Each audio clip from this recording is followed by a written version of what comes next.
யூகேல வாடகை வீட்டில் இருக்கிறவங்களுக்கு சாதகமான ஒரு சட்டமாக இருக்க வேண்டும் அப்படின்ற அடிப்படையில ஆரம்பிக்கப்பட்ட ஒரு சட்டமே இப்போ அவங்களுக்கு மிகப்பெரிய ஒரு எதிரியாக மாறி இருக்கிறது. பிரித்தானியாவில் மே மாதம் 1ஆம் தேதி கொண்டு வரப்பட போகும் சட்டத்தை தொடர்ந்து இப்போ வீட்டு உரிமையாளர்கள் ஒரு புதிய திட்டத்தை கையில் எடுத்திருக்காங்க. அது சம்பந்தமான மிக முக்கியமான தகவல்கள் இந்த வீடியோல வரப்போகிறது. பிரித்தானியாவில் ஆர்ப்பாட்டங்கள் போராட்டங்கள்ல ஈடுபட்டவர்களுடைய எண்ணிக்கை நாளுக்கு நாள் அதிகரிச்சுட்டு வருது. இந்த ஆர்ப்பாட்டங்கள்ல ஈடுபட்டவர்களுக்கு எதிராக யூகேனுடைய மிக பிரபலமான நிறுவனம் ஒன்று இப்போது சட்ட நடவடிக்கை எடுத்திருக்கிறது. 2025ஆம் ஆண்டு கால பகுதியில் பிரித்தானியாவினுடைய மிக பிரதானமான ஒரு நகரத்தில் இடம்பெற்ற வன்முறை சம்பவம் தொடர்பான ஒரு தண்டனை கிடைக்கப்பெற்றிருக்கு. இந்த வன்முறை சம்பவம் எதற்காக நடைபெற்றது அப்படின்னு சொன்னா அது ரொம்பவே சுவாரஸ்யமான ஒரு விடயமாக இருக்கிறது. பிரித்தானியா ஈரானுடைய பிரச்சனையில் தலையிட்டு இருக்கிறது. பிரித்தானியாவினுடைய தலையீடு காரணமாக இப்போது இன்னும் ஒரு மிக முக்கியமான நிபந்தனை யூகேயினால ஈரானுக்கு இஸ்ரேலுக்கு விடுக்கப்பட்டிருக்கிறது. இன்னும் பல தகவல்கள் இந்த வீடியோல வரப்போகிறது. நண்பர்களுக்கு வணக்கம். இன்னும் ஒரு வீடியோல உங்களை சந்திக்கிறதுல சந்தோஷம். தொடர்ச்சியாக வீடியோக்கள் பாக்குறீங்க, அதற்கு மிக்க நன்றி. முதல் தடவையா பாக்குறீங்க அப்படின்னா மறக்காம சப்ஸ்கிரைப் பண்ணுங்க. இந்த வீடியோவுக்கு லைக் பண்ணுங்க. உங்க நண்பர்களோட இந்த சேனல் மற்றும் வீடியோவை வழமை போல பகிர்ந்து கொள்ளுங்க.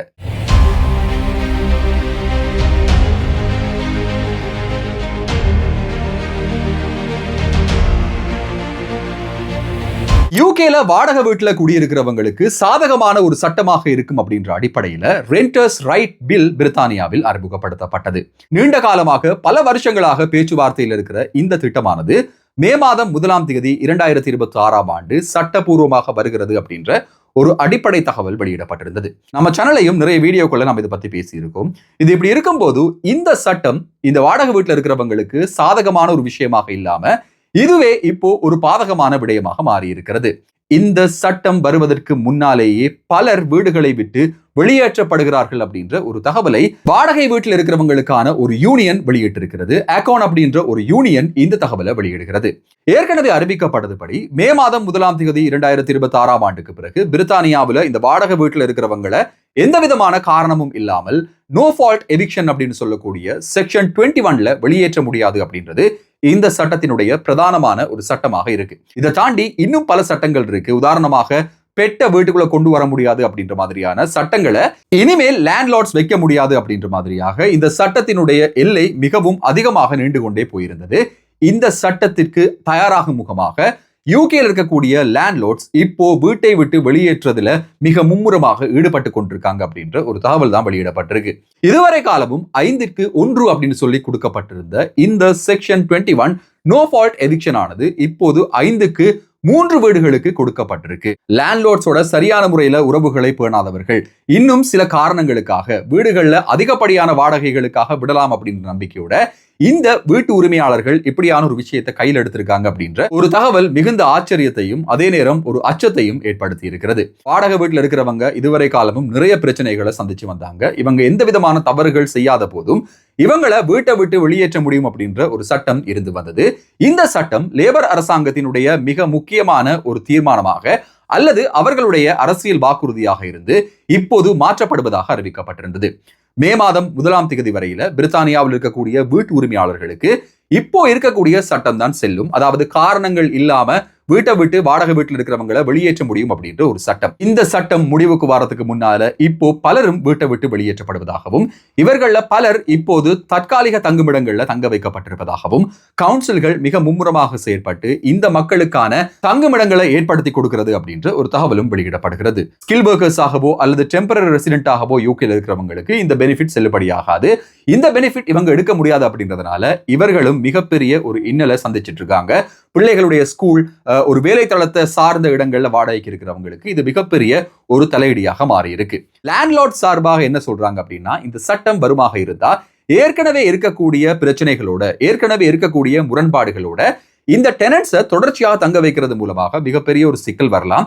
இவங்க வெளியே போக முடியாது அப்படின்னு சொல்ற பட்சத்துல இந்த வீட்டுல எந்த விதமான ஒரு செயலையும் எங்களால செய்ய முடியாது, சட்டத்திற்கு முரணாக எதுவும் செய்ய முடியாது அப்படின்றதுனால இப்போ இருக்கிற சட்டம் மே மாதம் 1ஆம் தேதி வரையில செல்லுபடி அப்படின்ற காரணத்தினால இந்த ஒரு தீர்மானம் எடுக்கப்பட்டதாக சொல்லப்பட்டிருக்கு. 58 வயதான பால் சால்வே அப்படின்றவர் டாபி பகுதியில மிகப்பெரிய ஒரு சம்பவத்துல ஈடுபட்டிருந்தார். இந்த சம்பவம் என்ன அப்படின்னா அவருக்கும் அவருடைய பார்ட்னருக்கும் இடையில ஏற்பட்ட தகராறு காரணமாக இந்த பார்ட்னர் இவரை வீட்டை விட்டு வெளியே போக சொன்ன காரணத்தினால இந்த வீட்டுல மிகப்பெரிய ஒரு கேஸ் எக்ஸ்ப்ளோஷனை இவர் செய்திருந்தது முதல் கட்ட விசாரணைகள் இருந்து தெரிய வந்திருந்தது. வீட்டை விட்டு வெளியேற சொன்ன ஒரு காரணத்தினால இவரும் வீட்டுக்குள்ளேயே இருந்து அங்க இருக்கக்கூடிய கேஸ் பைப்பை வெடிக்க வைக்கிறது மூலமாக ஒரு கதிரை, அதாவது ஒரு சேரை பத்த வைக்கிறது மூலமாக மிகப்பெரிய ஒரு எக்ஸ்ப்ளோஷனை இவர் ஏற்படுத்தி இருந்தார். இவரும் தீவிர காயங்களுக்கு உள்ளாக்கப்பட்டு இவரும் இன்டியூஸ் கோமா அப்படின்ற நிலைக்கு தள்ளப்பட்டிருந்தார்.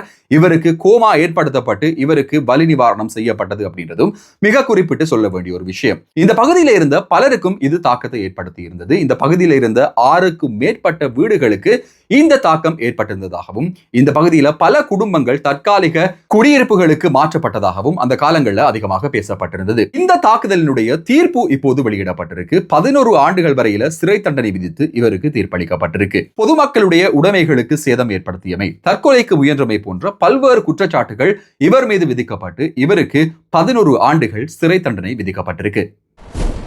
1,80,000 வீடுகளுக்கு மின்சாரம் வழங்கக்கூடிய ஒரு புதிய திட்டம் லிங்கன்ஷயர் பகுதியில் அறிமுகப்படுத்தப்பட்டிருக்கிறது. அதற்கு அரசாங்கத்தினுடைய அனுமதியும் கிடைத்திருக்கிறது. ஸ்பிரிங்வெல் சோலார் ஃபார்ம் அப்படின்னு சொல்லக்கூடிய இந்த திட்டத்திற்கு அமைய மிக பெரிய அளவிலாக கிட்டத்தட்ட 4 ஏக்கருக்கு மேற்பட்ட இடத்துல இந்த சோலார் பேனல்கள் நிறுவப்பட இருப்பதாக சொல்லப்படுகிறது. இந்த சோலார் பேனல்கள் நிறுவப்பட்டால் பல வீடுகளுக்கு இலவசமாக மின்சாரம் வழங்க முடியும். ஆனா இந்த ஏரியாவில் இருக்கிற மக்கள் என்ன சொல்றாங்க அப்படின்னா, இவ்வளவு பெரிய அளவிலான நிலப்பரப்பை சேதப்படுத்துறது உங்களுக்கு தெரிந்திருக்கும். லிங்கன்ஷயர் பகுதிகளில் அதிகமான இடங்கள் இந்த விவசாய நிலங்களாக இருக்கு. இந்த விவசாயிகள் சேர்ந்து இப்போது அரசாங்கத்துக்கு எதிராக அவர்களுடைய கருத்துக்களை சொல்ல ஆரம்பிச்சிருக்காங்க. இந்த திட்டம் வருமாக இருந்தால் அது இயற்கைக்கு ஒரு அழிவாக இருக்கும், விவசாயிகளுடைய வாழ்வாதாரமும் பாதிக்கப்படும் அப்படின்ற அடிப்படையில இந்த ஒரு சட்டத்தை மாற்ற கோரி இப்போது மக்கள் திரண்டிருப்பதாக சொல்லப்படுகிறது.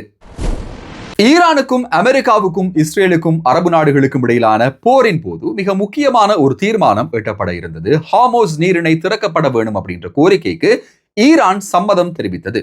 அதற்கு பிறகு 250 பேர் கொல்லப்பட்டு ஆயிரக்கணக்கானவர்கள் காயப்பட்ட லெபனான் அட்டாக்கு பிறகு இந்த நீரிணையை மீண்டும் மூடுகிறோம் அப்படின்ற ஒரு தகவலை ஈரான் வழங்கி இருந்தது. இதற்கு இப்போது பிரித்தானியா சார்பாக ஒரு கருத்தை வெளியிட்டிருக்கிறது. பிரித்தானியாவினுடைய மிக மூத்த அரசியல்வாதியாக கருதப்படுகிற யுவர்ட் கூப்பர் இந்த தகவலை வெளியிட்டிருக்காங்க. ஒரு யுத்த நிறுத்தம் அப்படின்னும் போது அது பொதுமக்களுக்கு பாதுகாப்பான ஒரு விடயமாக இருக்க வேண்டும். அப்படி இருக்கும்போது இந்த யுத்த நிறுத்தம் அமுல்ல இருக்கும்போது லெபனானுக்கு தாக்குறது அப்படின்றது போர் நிறுத்த மீறல். இந்த மீறலை இஸ்ரேல் செய்திருக்கிறது. இதற்காக இஸ்ரேல் உடனடியாக மன்னிப்பு கேட்க வேண்டும். அதே நேரம் இப்படியான தாக்குதல்களை இந்த போர் நிறுத்தம் இருக்கும் போது செய்யக்கூடாது அப்படின்ற ஒரு கண்டனமும் இப்போது பிரித்தானியாவின் சார்பில் வெளியிடப்பட்டிருக்கு. இந்த பிரச்சனைகளின் போது அமைதியாக இருக்க வேண்டும், யாராலும் யாரும் பாதிக்கப்படக்கூடாது, உலக யுத்தம் முடிவுக்கு வர வேண்டும் அப்படின்ற பல்வேறு தரப்பான கோரிக்கைகள், பல்வேறு பிரயத்தனங்களை பிரித்தானியா எடுத்திருக்கு அப்படின்றது ரொம்பவே சந்தோஷமான ஒரு விஷயம். கியர் ஸ்டார்மர் உட்பட பிரித்தானியாவினுடைய அரசியல்ல இந்த யுத்தத்திற்கு நாங்கள் சார்பானவர்கள் அல்ல, இந்த யுத்தம் உடனடியாக முடிவு கொண்டு வரப்பட வேண்டும் அப்படின்ற தொடர்ச்சியான வலியுறுத்தல் பிரித்தானியா சார்பில் செய்யப்பட்டு வந்தது. இந்த அறிவித்தலானது பிரித்தானியா இஸ்ரேல் செய்த மிலேச்சத்தனமான இந்த செயலுக்கு எதிராக இருக்கிறது அப்படின்றத காட்டுற ஒரு சம்பவமாக பதிவு செய்யப்பட்டிருக்கு. எவ்வளவுதான் சொன்னாலும் எவ்வளவுதான் தண்டனைகள் கொடுத்தாலும் பிரித்தானியாவுக்கு கடல் மார்க்கமாக பிரான்ஸ்ல இருந்து வாரவர்களுடைய எண்ணிக்கை குறைந்த பாடில்லை. இப்படியான ஒரு சம்பவம் இன்றைய நாளும் நடைபெற்றிருக்கு. 4 பேர் பரிதாபகரமாக உயிரிழந்திருக்காங்க. 2 ஆண்கள் மற்றும் 2 பெண்கள் இந்த விபத்தில் பலியாகி உயிரிழந்திருக்காங்க. கடலுக்குள் மூழ்கி இவர்கள் உயிரிழந்திருப்பதாக சொல்லப்படுகிறது. மேலும் 40க்கும் மேற்பட்டவர்கள் மீட்கப்பட்டிருக்காங்க. இந்த சம்பவத்துல என்ன சொல்றாங்க அப்படின்னா, இந்த போட்டுக்கு வரும்போது, படகு மூலமாக பிரித்தானியாவுக்குள் வாரத்துக்கு வரும்போது இவர்கள் கடலுக்குள்ள நிறைய தூரம் வந்துதான் இந்த போட்டு எடுக்க வேண்டியதாக இருக்கு. இப்படியாக கடலுக்குள்ள இவங்க இறங்கி வந்துட்டு இருக்கும் போது கடல்ல ஏற்பட்ட சில மாற்றங்களால இவர்கள் அலை மூலமாக இழுத்து செல்லப்பட்டதாகவும், இதன் அடிப்படையில் 40க்கும் மேற்பட்டவர்கள் தீவிர போராட்டத்துக்கு பிறகு காப்பாற்றப்பட்டதாகவும் 4 பேர் உயிரிழந்ததாகவும் சொல்லப்படுகிறது. இந்த வீடியோவை தொடர்ச்சியா பார்த்திருப்பீங்க அப்படின்னு நம்புறேன். இந்த வீடியோ உங்களுக்கு உபயோகமாக இருந்தால், இந்த சேனல் உங்களுக்கு உபயோகமா இருந்தால் மறக்காம சப்ஸ்கிரைப் பண்ணுங்க, இந்த வீடியோக்கு லைக் பண்ணுங்க, புதிய உங்களுடைய நண்பர்களோடையும் இந்த சேனலை பகிர்ந்து கொள்ளுங்க. இன்னும் ஒரு வீடியோவில் இன்னும் சுவாரஸ்யமான புதிய தகவல்கள், செய்திகளோட உங்களை சந்திக்கும் வரை நன்றி, வணக்கம்.